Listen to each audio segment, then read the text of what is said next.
Hello and welcome back to my channel. I am here today with master speaker designer and builder John DeVore in his infamous, famous monkey house deep within the bowels of the Brooklyn Navy Yard. John, when did you move into the Navy Yard? Now I'm going to think about being in the bowels for this whole video, but I moved into the Navy Yard in 2002. And I was thinking about that on the walk over here. You were one of the first people to move in, weren't you? Well, no, but it was a very different place when I moved in. There were tons of the buildings here. I mean, there's dozens of buildings in the Brooklyn Navy Yard, and tons of them were empty still and totally unrenovated. Right. They were essentially the way it looked when the Navy pulled out in the 70s. Right. Whereas now, every single building is renovated. Every single building is filled to capacity with new tenants. So in that sense, it's very different. But yeah, no, I wasn't one of the first tenants. My cabinet maker, Anthony, who is Box Furniture Company, he has been a partner. He's been making the cabinets for DeVore Fidelity pretty much since the beginning. He's been in the Navy Yard since the 90s. Oh, wow. So he immensely predates me in terms of the evolution of the Navy Yard. Oh, wow. It was such a wild place back then. It was crazy, yeah. It was just, I can remember getting in your car after we listened to music and you drive around, and it was like, oh my God. It was incredible. Right. It was beautiful, though. Like, it's sort of... I loved it. That sort of abandoned glory kind of style. Mm-hmm. Yep. And I am here today to have John talk about two, perhaps three of his brand new products. They're not quite ready for the commercial market, but all the reviewers here in New York and across the world are getting very excited about them. John, tell me what those new products are. There's two new speakers that have been announced, and we hope to be shipping actually next week. Next month. Next week, yes. No, not next week. Definitely not next week. Next month. We will have the first few sets go out in December. That's the plan. And it's the two speakers that are sitting next to me. This is the O Baby and the Micro, and both are part of the Orangutan family of speakers, and that's why they have O's. This is essentially a sort of a miniaturized version of the O96, which Ken is very familiar with. He owns a pair. And this is a miniaturized version of this, essentially designed specifically to go in bookshelves, or actually specifically for record shelves. It's sealed box, no ports in the back. It's a 10-inch cube. So it is designed to fit in between records, and that positioning within a big wall of records or books augments its frequency response, and so it's really tailored for that. Do both loudspeakers share the same drivers? Yes, completely the same drivers and crossover.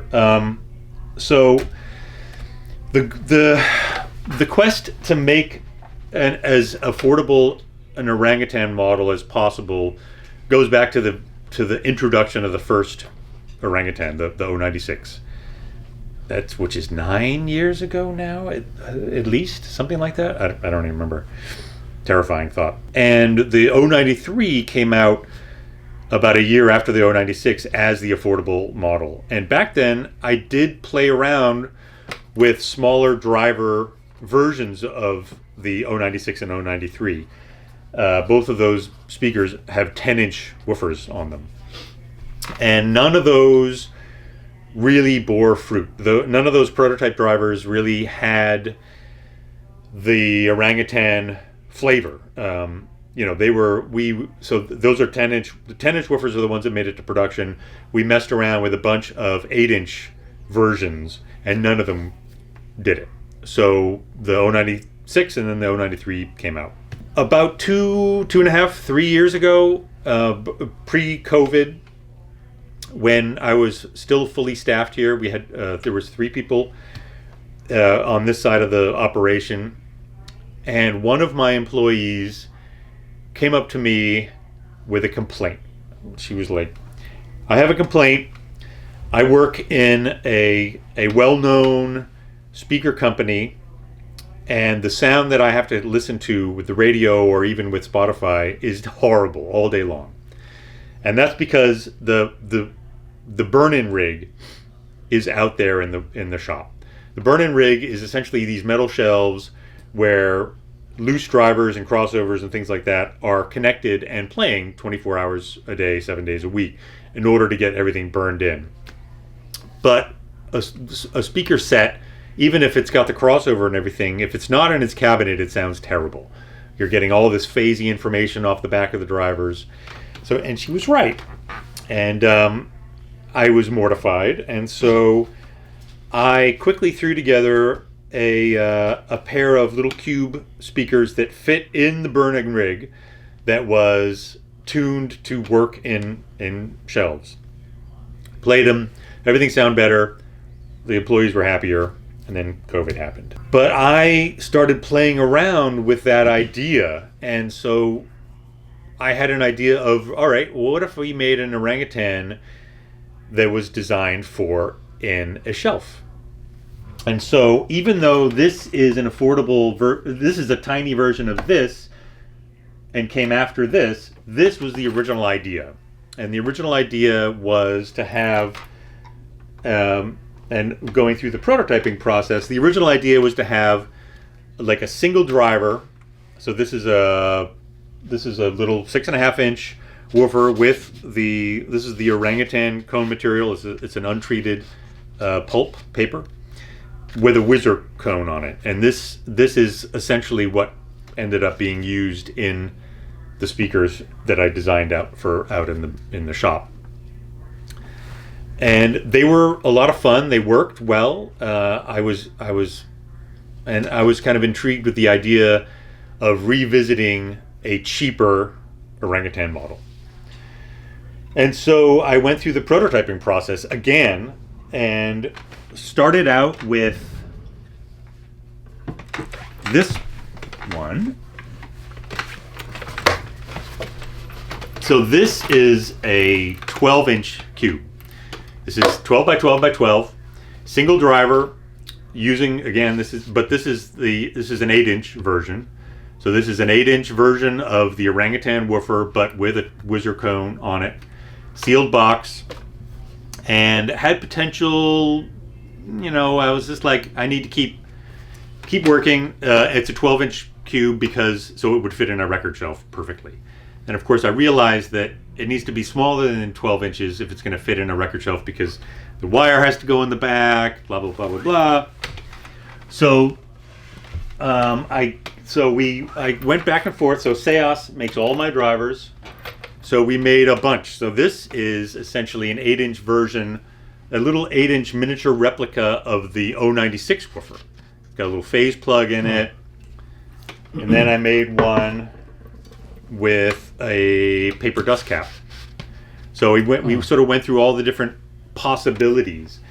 And then I was like, just for the hell of it, why don't we make a bunch of 6-inch versions too? So this is a 6-inch version of the 096 woofer, phase plug.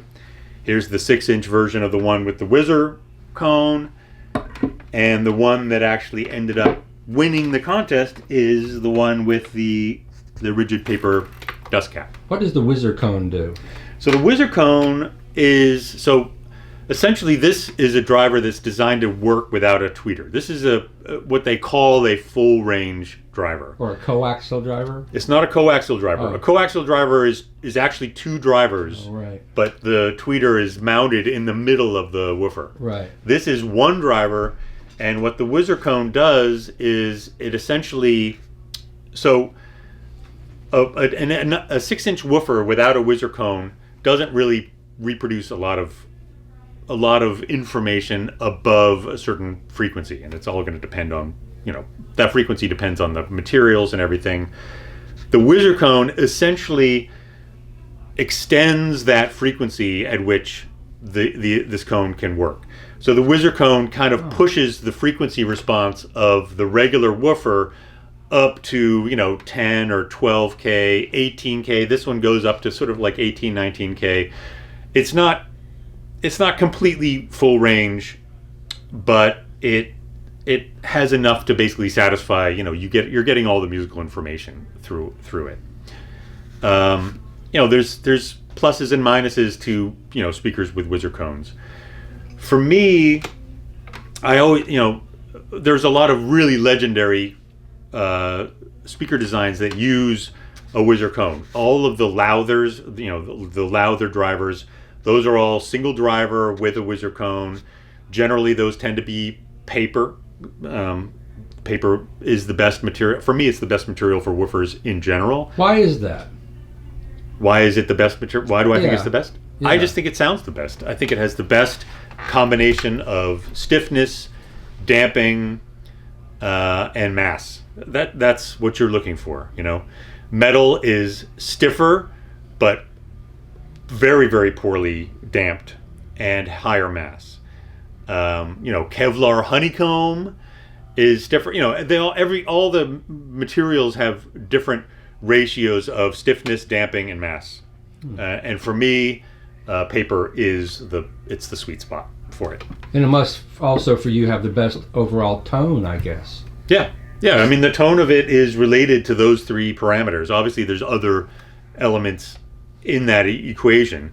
The way the paper connects to the surround. The surround is the rubber. It's essentially the spring that allows the cone to move back and forth. So the way that the paper and the rubber join, there's a lot of other elements into it. It's not just the cone material, but for me, paper does it best. All of our speakers now have paper woofers. I always like what Herb Reichert has said before, and always says that whatever piece of gear it is will sound like what it's made out of. Which sounds really simple when you think of it, but then you see some speakers made out of.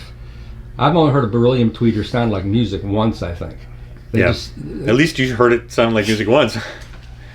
Yeah, I mean, when Beryllium, when the Beryllium tweeters first started coming on the scene, and I'm not talking about JBL and those guys, because they were doing Beryllium, decades ago. But when they first started coming on the scene as dome tweeters, it was to a large extent, in my opinion, it was a marketing scheme, and I feel like they actually designed the speakers so that the tweeter was a little bit prominent, because essentially what you're trying to do is you would get people to go into the shop and listen to the speakers, and part of the sales pitch is Beryllium tweeter. It's an amazing material. It's incredibly light. It's incredibly rigid. And so you want people to be able to hear the Beryllium, right? I think those kinds of exotic materials have been tamed a lot since then. Yeah. Diamond tweeters, all these exotic materials, they've been integrated into the overall sound of the speaker far better than they were when they were first introduced. Because I think when they were first introduced, maybe it was a combination of not really knowing how to utilize them, but I think it was more wanting to put a little bit of a spotlight on the new material and using it as a sales pitch.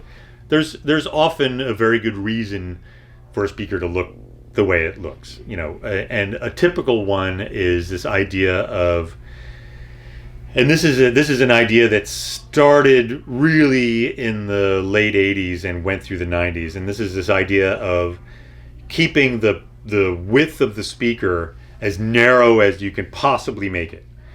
And so the extreme of that started out as a B&W 801. The B&W 801, B&W is the speaker company, the 801 is the model number. And the B&W 801, if you saw one of the original ones from the 80s or 90s, it looks a little bit like a droid from Star Wars. Huh. But like kind of a goofy one, like a Cyclops droid. And essentially it was a little tweeter. So the tweeter is the smallest driver, very small, and that was in a tiny little, like a little bump, like a little pimple on the top. And then it had a little chamber like this that had a mid-range on it that was exactly the size of that. And then it had a big fat box with a big woofer in it. And so it just it looked like a little snowman. And each part of the enclosure was jammed down. It was like shrink wrapped right down to the size the smallest possible size that it could be. Right. And there's a whole philosophy on that style of speaker enclosure. And it was very much the trend of the 80s and 90s. And speakers went from being wide to being skinny over the course of a couple of years. And all the speaker companies had to make narrow speakers because that was the way that they had to look, essentially. Mm-hmm. And that rigidity has loosened up quite a bit in the interim. But for a while, for a decade or two, that was the way they all had to look. And that's kind of, you end up getting some of these crazy looking speakers that are narrow in the middle and then get bigger and bigger and bigger with huge woofers on top, and you get some pretty crazy looking. Yeah, there were these speakers. I remember when your first speakers came out reading reviews about that. John DeVore's using a wide baffle, Mm-hmm. and that creates a different sound. Tell me more about the evolution of the 096 and how it came to be that size, about the stands. So all of my early the speakers, old baby, not the 096. I'm sorry. right? Yeah. Well, just to touch a little bit on, again, the narrow versus wide, all of my early speakers were narrow styled. When I started the company, there were really no well-known wide speakers on the market. When I started in the industry in the 80s, there were still several. Boston Acoustics made these beautiful wide speakers. The legendary Snell E's were still being made. Those are wide speakers. But by the time I started the company, there were none. And all of our early speakers were narrow, and we still make a whole series of narrow speakers. Actually, you reviewed the 9s, 3XLs. I own the 9s, right? Yeah, so the Gibbons are still narrow. When the Orangutan project started 10 years ago, or longer than that now for the beginning parts of it, the whole idea was to make something that was much higher sensitivity. And that demanded, first of all, it demanded a larger woofer, and to make it very easy for tube amps, especially single-ended triodes, to drive, it also demanded a two-way speaker, which in my opinion is the only, I think if you start to get beyond a two-way, it's much, much harder for that single-ended triode type of amplifier to drive it. So it dictated essentially that dictated what I was going to be using in the original Orangutans.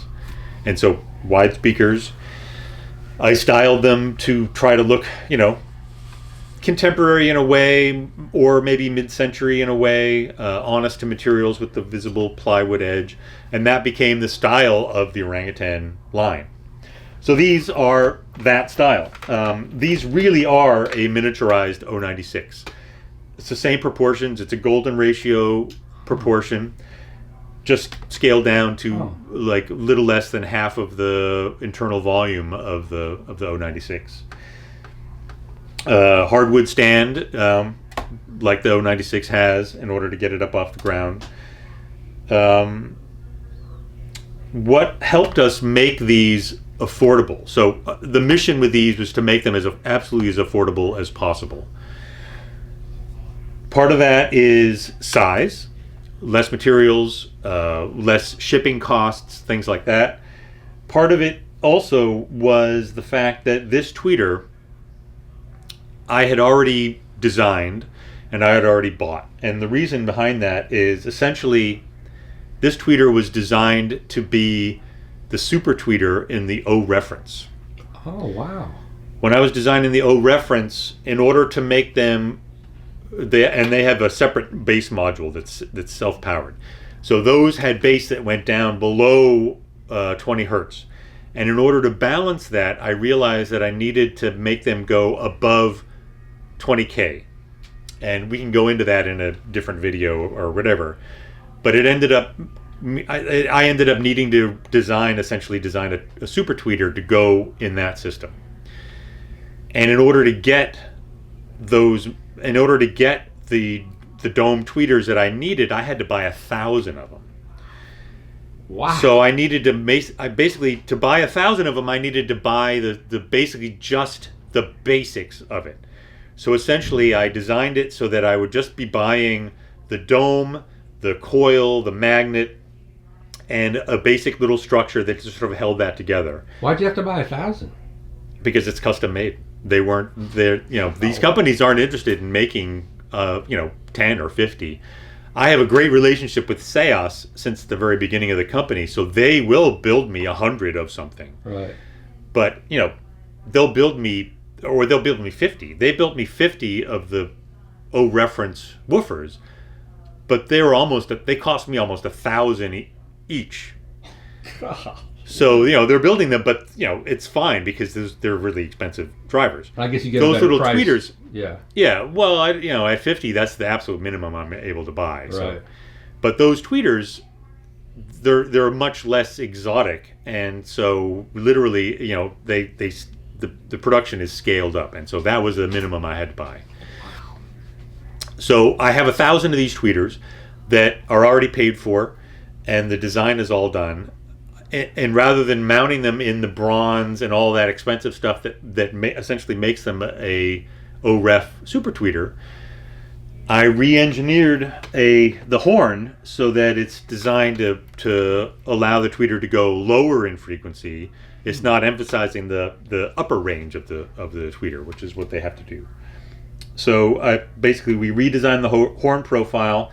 I redesigned it also so that it could be essentially just machined right into the front baffle, so there's no extra parts. So I'm able to we did machine a little steel bracket in the back, and that's it. So I'm literally using that part that I have 1,000 of with a bracket pushed into the back of the baffle, and then the baffle itself becomes the horn load. So that reduced our costs enormously. All of that helps bring the cost of these speakers down. Wow. So what is the cost of these two speakers? These are $5,700 a pair, and these are $3,950 a pair. So what's a pair of O93s now? O93s are $8,400 a pair, and O96s are $13,200 a pair. So why would you suggest someone get a pair of O babies instead of O93s? $3,000 price difference. Well, it's a lot of money. It's a big difference in price. O93s are higher sensitivity. They're a 10-inch two-way, so they've got more of that big dynamic impact. They'll play louder. The benefits of these smaller drivers are you can work with a much smaller room. The O93s and the O96s, you really have to be a minimum of 2 meters, 6.5 feet or 7 feet away from the speaker when you're listening to them for those two drivers to gel. That's kind of the minimum distance. With these, you can be far closer than that. Mm-hmm. So you have a lot more flexibility in terms of placement. If you're not really committed to really low power tubes, then you may find that you like the tonal balance of these. These are a little bit more detail front, a little less kind of big sounding. They'll work fine in a big room or a small room.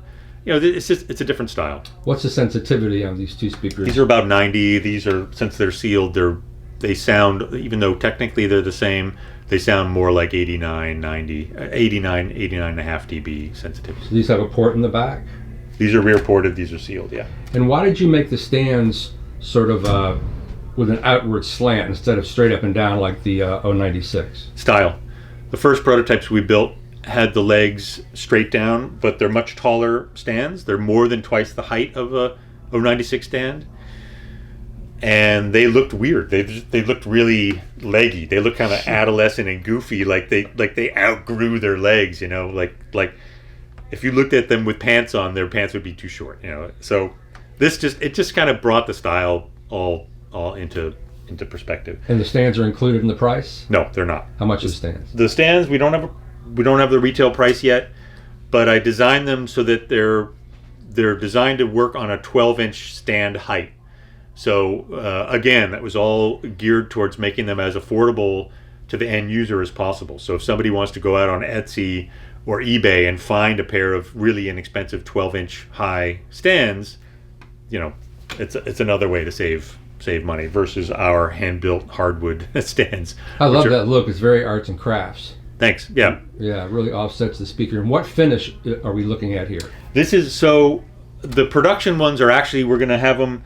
They're still going to have the dark gray cabinet. They're still going to have the visible plywood edges and horn profile. But the front veneers, this just happens to be the material that we had on hand when we built these prototypes. The production ones are going to be oak. The standard veneer is going to be an American white oak. And we chose that again for cost, not because oak is cheap, but because oak takes stain beautifully.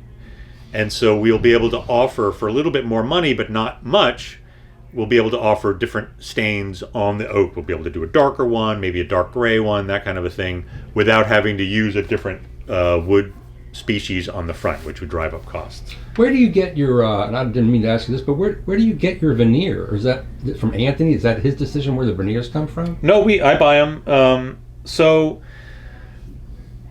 the veneers are actually, these are different in another way from the 096 and the 093.